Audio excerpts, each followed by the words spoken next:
Thank you for joining us. I'm Brad Clonch. And I'm Quinn Tran. Chickasaw citizens know the importance of their native language. It connects them to their history and links them to their ancestors. The Chickasaw Nation started a language revitalization program in 2007 to encourage citizens to learn the language and to teach little ones how to speak Chickasaw. And now technology is allowing everyone access to the language to learn it and speak it.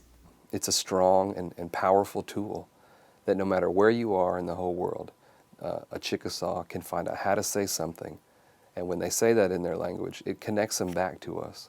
Whether you're stationed in Okinawa, you're in Iraq, you live in England, a Chickasaw can say, I'm a Chickasaw, and this is what I can say. The language channel on Chickasaw.tv provides all kinds of interesting information and interactive opportunities to learn about the Chickasaw language.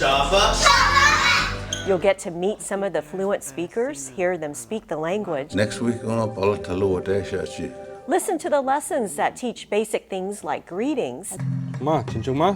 Learn about Chickasaw stories and songs. There are sections for children like language games and information on camps that utilize the Chickasaw language. Go to Chickasaw.tv to see and hear more on the Chickasaw language channel. Chickasaws are also keeping their language, their culture, and stories alive through published books. The 2012 Oklahoma Book Awards honor 2 recently published books by the Chickasaw Press.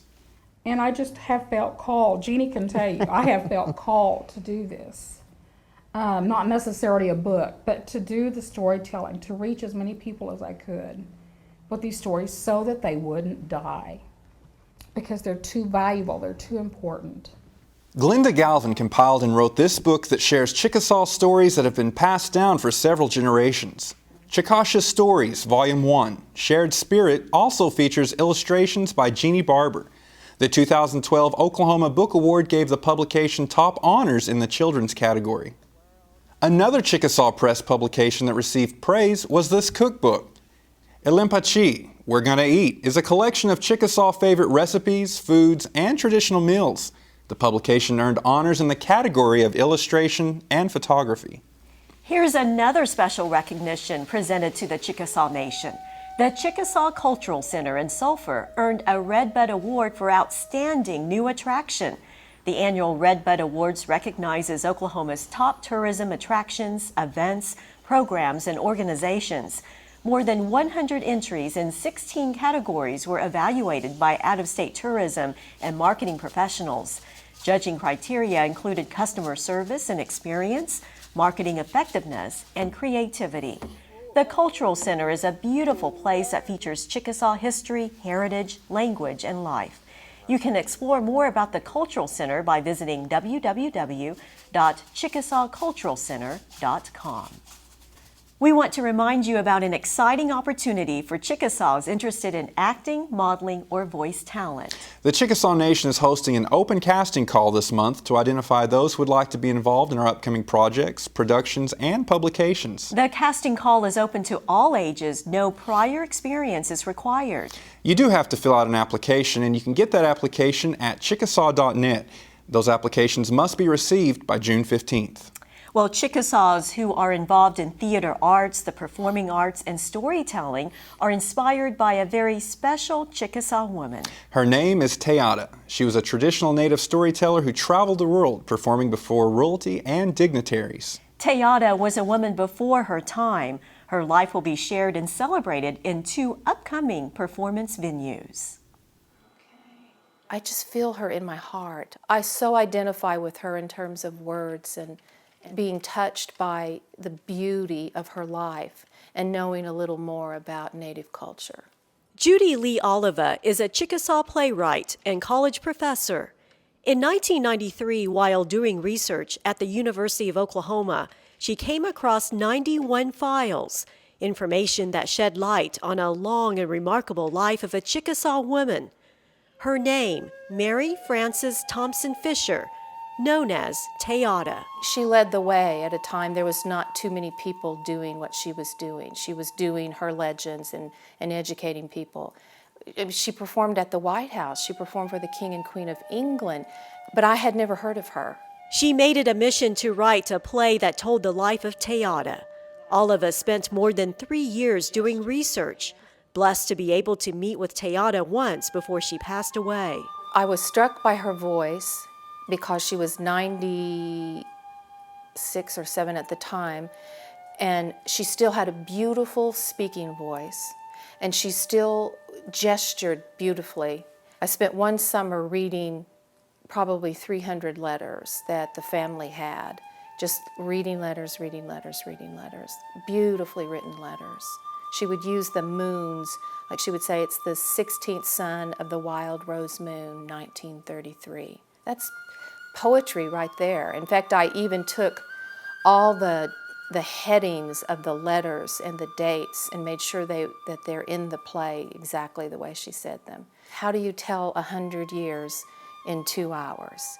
And that's when I decided I had to have 2 Teatas. I had to have the elder Teata and the young Teata as characters. So the play is told through elder Teata's eyes, and we see young Teata's journey. It's just an honor to play such a powerful character. I will tell you about the sound of growing corn. Tana Takes Horse plays the young Teata in the play. Okay, these are the costume renderings, and this one right here is mine. The Chickasaw, born in Colbert, Oklahoma, identifies with the real-life character she portrays. I was so surprised at how much our lives just kind of went together. Her having a theater background, and me also doing the same thing, going to college and getting my degree. And I find that's very important as a performer to understand your art. And she did that. She went to school, and then she went to another school, and then finally she went to New York City, and I feel that I'm kind of on that same path.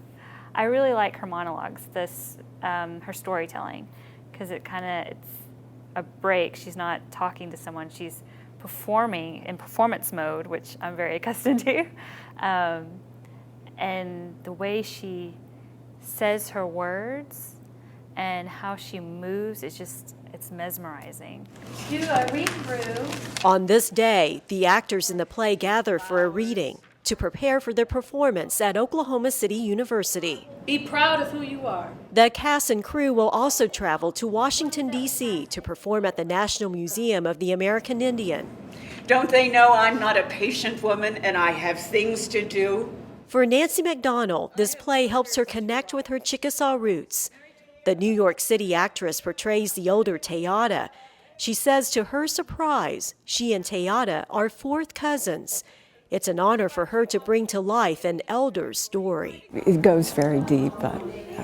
I don't know quite where it will lead, but it's a very deep and exciting thing. Well, I think that our heritage is very, very important to us, and it's a universal thing, no matter where we come from. This is the set, and it is amazing. For this young Chickasaw actress, the play is an opportunity to pursue her passion of theater. Tana Takes Horse is proud that her tribe, the Chickasaw Nation, is supporting the production, paying tribute to Teata's life, and sharing Native culture. There's a lot of symbolism in this, like this tree is her father, and this is her mother, and then the drum, just like as we walk on earth, the steady beating.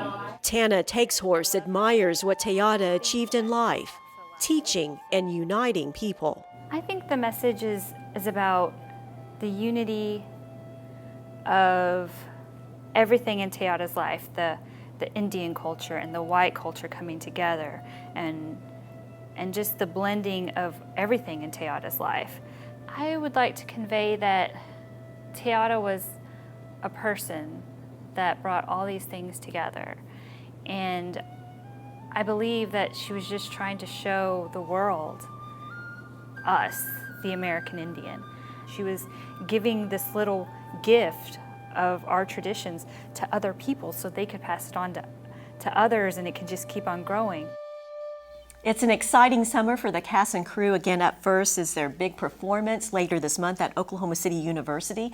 And of course, everyone is eager about the July tour production in Washington, D.C. at the National Museum of the American Indian, the Rasmussen Theater there. And that will be a special performance to share the life of Tana on the national stage. Her story is very inspirational. Well, we thank you so much for watching this episode of CNTV. Join us again soon, and we'll see you next time. Explore Chickasaw.tv for more than 1,000 additional videos about everything Chickasaw. The people, the arts, citizen services, our vibrant history. And we have a brand new feature, Learn Our Language with lessons, stories, and games. Plus, don't miss these new stories on the next CNTV on Chickasaw.tv.